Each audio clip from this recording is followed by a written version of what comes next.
Hi, this is Thump Their podcast where we discuss embedded Linux, IoT development, and anything else we might find interesting. And your hosts today are Cliff Brake and Kim Raj. Hey, Cliff, how are you? Hey Kim, I'm doing fine. How about you? I'm doing fine too. Thank you. Today, we basically are going to talk about Cliff's experience of being a code developer. So we would basically go over how does a code developer approach various things. And Cliff has been a programming embedded systems for many, many years. So, hey, Cliff, why don't you start with, give us a little bit of story on your programming experience, especially with embedded focus or otherwise? Sure. Yeah, so Go or Golang, I guess Go is probably the more correct term, but it's a very interesting language and one I've really come to like a lot. I feel it's really brought a lot of benefits to some of the products we've worked on. And a little history, I kind of started with hardware, moved up through system software, your bootloaders, Linux kernel. I've done a fair amount of C++ application programming in the last number of years. And now Go is my preferred application development for embedded Linux systems and also for cloud applications as well.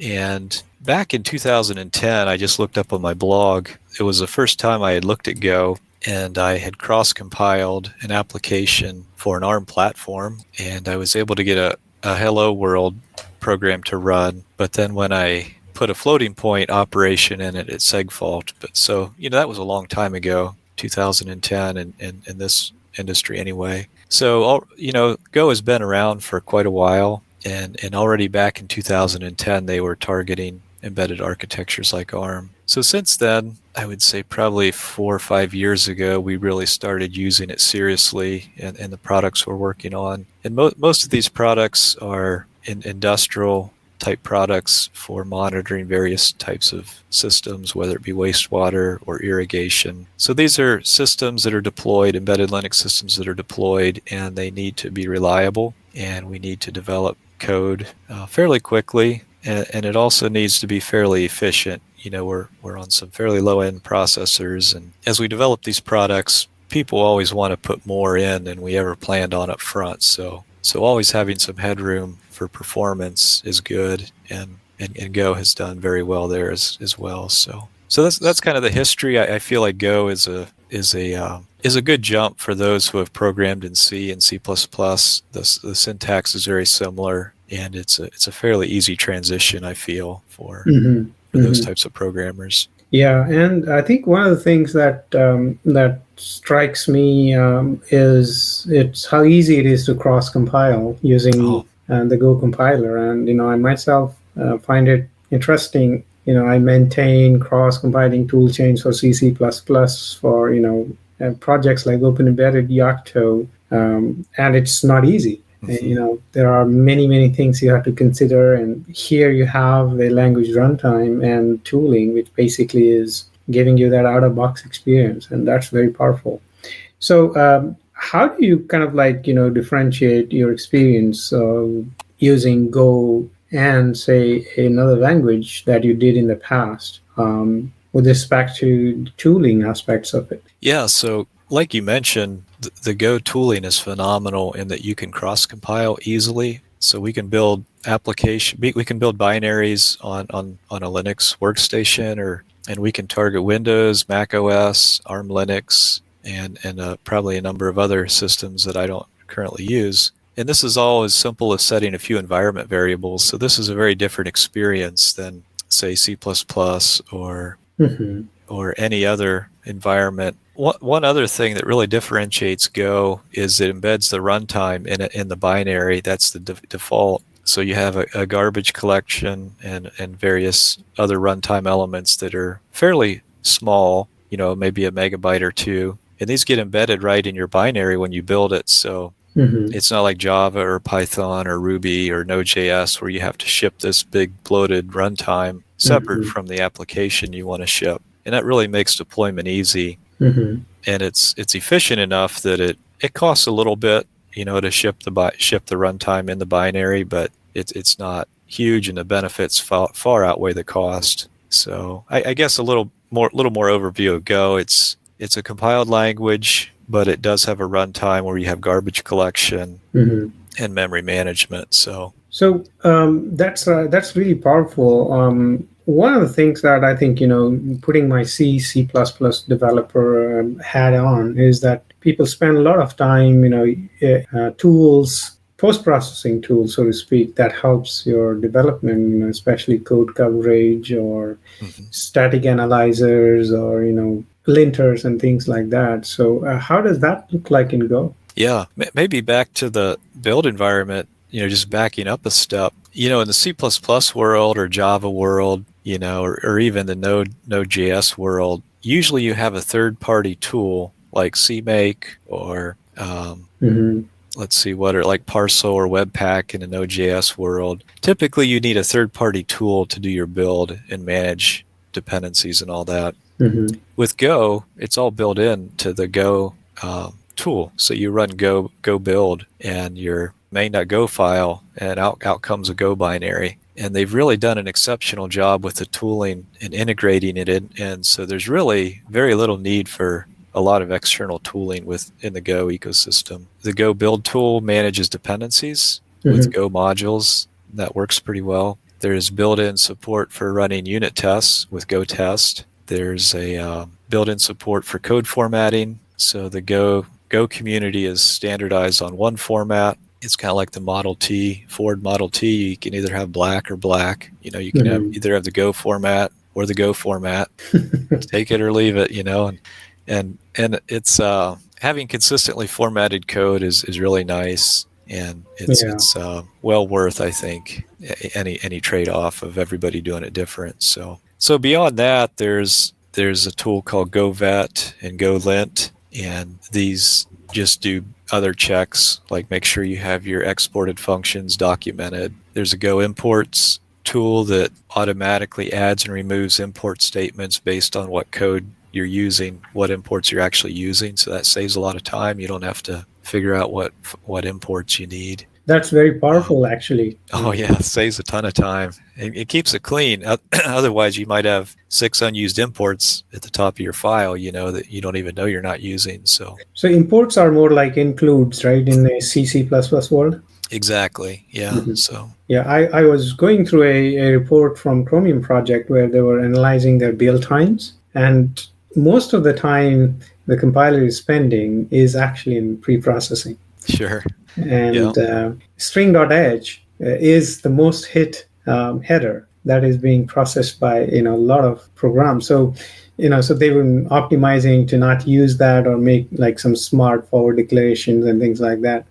But yeah, it is actually to your point very important that you only include what you need, and many times you include it for a different reason. Maybe it is an indirect include because it's being used elsewhere, and you stick it in a header file, and then it starts being processed everywhere, and you don't realize. And so I think that's a very powerful feature. Yeah, and the Go language is very simple. It's purposefully simple, and they really resist adding features unless they're very well thought out. So it's a different culture than the C++ world, where in C++ the goal is to add as many features as we can. In Go, it's the goal is to keep things as simple as possible. And one of the side effects of that is Go programs compile very quickly because the language is easy to analyze, and the compiler doesn't have to work nearly as hard as it does with C++ program or even JavaScript.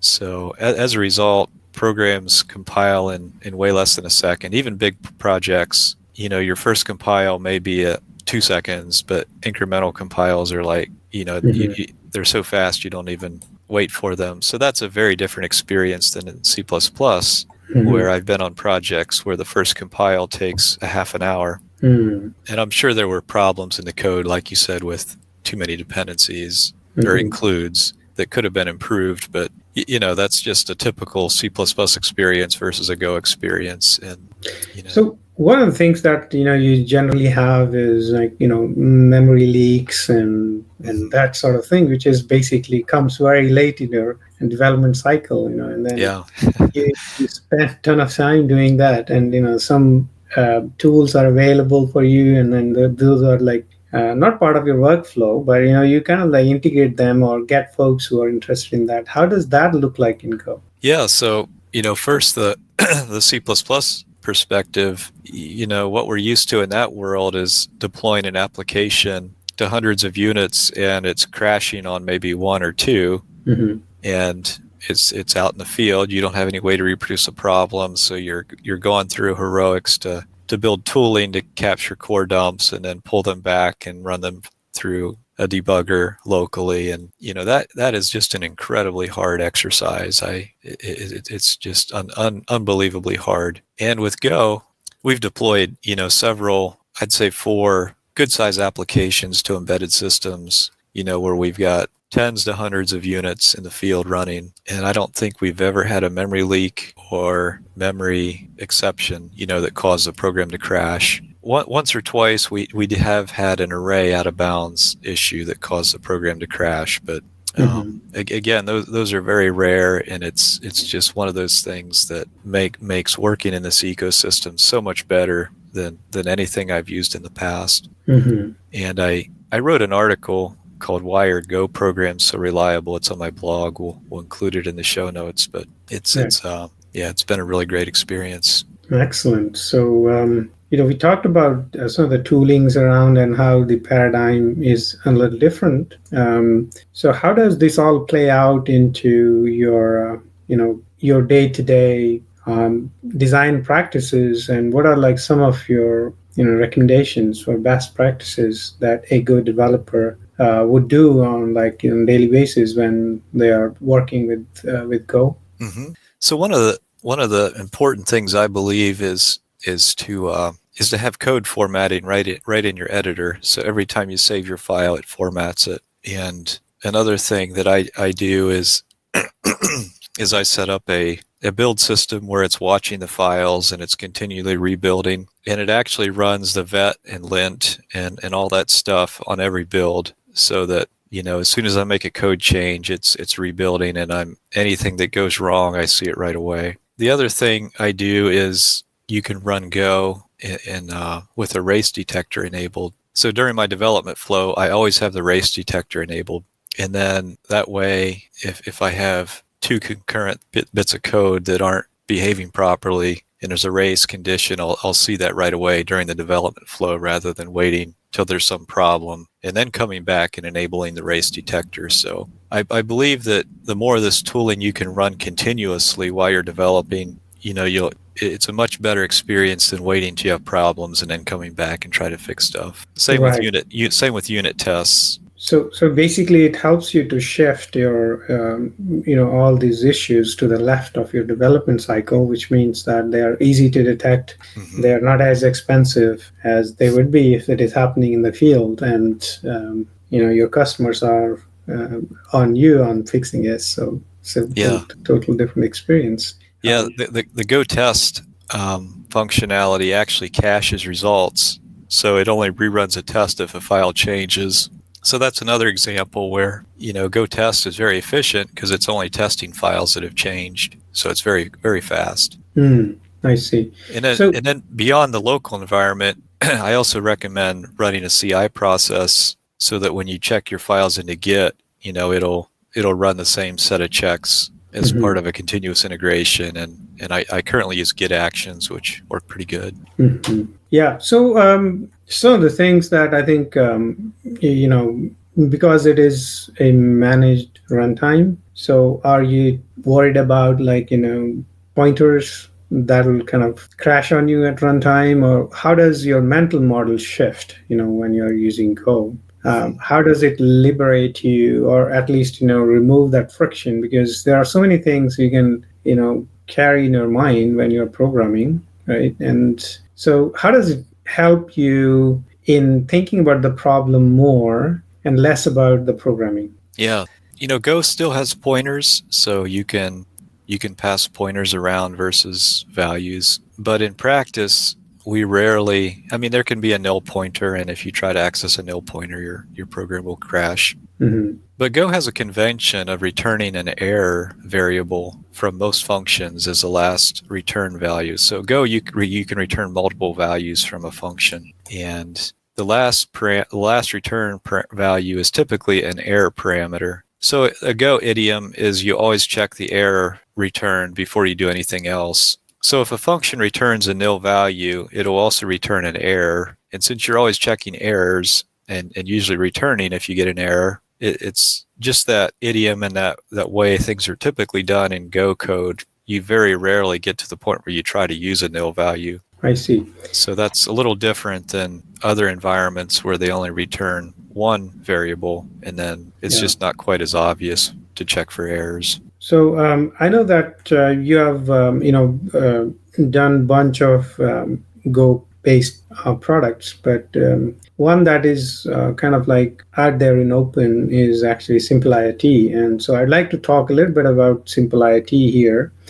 So would you give like a little overview of like SimpleIoT and its design considerations around Golang, and what are the aspects of what we discussed so far? How are they practically applied to SimpleIoT? Sure. So SimpleIoT is a project where we're creating a bunch of building blocks for IoT systems, and it's written in Go, and the back end is the front end's in Elm, the back end's in Go. And these building blocks cover a wide range of things, from reading Modbus devices, managing modems, running rules, user management, group management. So basically all the pieces you need for an IoT system, where you deploy some hardware that's collecting data, sending it to the cloud, and then you want users to be able to log into some device and remotely view data that's on a device out in the field. So this is the typical IoT system we run into all the time. The SimpleIoT project is just an attempt to collect the best practices, the best things we've learned from doing all these different projects, and kind of build a framework that we can reuse for future projects. Mm-hmm. One of the innovative things I feel with SimpleIoT is the same application can run on an edge Linux device or in the cloud, and it's the same exact application, and you simply say one's an upstream instance of the other, and then the data gets forwarded up. And there's a fairly sophisticated system for synchronizing data between the two systems. So let's say your edge device has a touchscreen UI, you can change values on the edge device, they get synchronized up to the cloud, or you can change things in the cloud UI and they get synchronized down. And it's a lot of the way it works is based on some distributed system theory, Merkle trees and such, that allow us to do that without conflicts and also efficiently. Mm-hmm. So Go has been an excellent fit for that project, because it's fast and efficient enough to run on an edge device, but powerful enough to run in the cloud. So. Mm-hmm. And so if you look at so tell us about like how a SimpleIoT change is developed, and what's the workflow looks like. So basically all the things we've talked about as far as running the tooling while you're developing and so on is all built into the project. So clone the project, there's an nsetup.sh file, which basically populates your environment with a bunch of shell functions. And these shell functions do a number of things, mostly just running the build or watching and rebuilding automatically. Other developers have suggested switching to Make for various reasons, but I've just kind of stuck with this Bash-based system because it works well enough and it's simple. I use it regularly on Linux and Mac OS. Obviously, on Windows, it's probably not a good fit. So, but Go builds so easily. We could have a parallel system for developing on Windows, and it really wouldn't cost much to maintain that either. So, and talk about the publishing process that you have. So, when a pull request comes to GitHub, and how does that build up, and how do you cut releases? And so that's also interesting part of the project. Yeah. So at any time we push a pull request, it's on a branch. And then the CI in GitHub runs. And then once the CI passes, GitHub will allow us to merge the request to master. And then to actually do a release, there's a really neat project called Go Releaser. and it's a tool where you can just run it, and it builds assets for Linux, Windows, a couple ARM variants, and I'm not sure what else, but it builds maybe 7 or 8 binaries, uploads them to GitHub automatically, creates a release, with one command and maybe 5 minutes of processing on my workstation and uploading, I can have a full release done for a whole host of different platforms. I see. And, all from one workstation. There's no need to run a separate Windows box to do my Windows build, and a Mac OS box running Xcode to do my Mac OS build. And so it's really amazing that we can publish all those assets that easily. Yeah, it's really amazing. And I look at the releases over there, and you have like this all different releases being cut out, and it seems like there's a huge team behind it. Yeah. Yeah, it's so easy to do releases, that anytime I add a feature, I do a release. It's nice. Okay, so what do you think are the skills that a Go programmer who is pursuing Go or is kind of in the Go mind need to kind of like any advice you have for them? Yeah, I feel Go is a very easy language to learn. Probably one of the easiest ones out there. Python may be easier, but Go would be right behind it. So I don't really feel like it's hard to learn. Certainly not as hard as Elm or JavaScript or some of those other languages. But it's important to understand the Go idioms.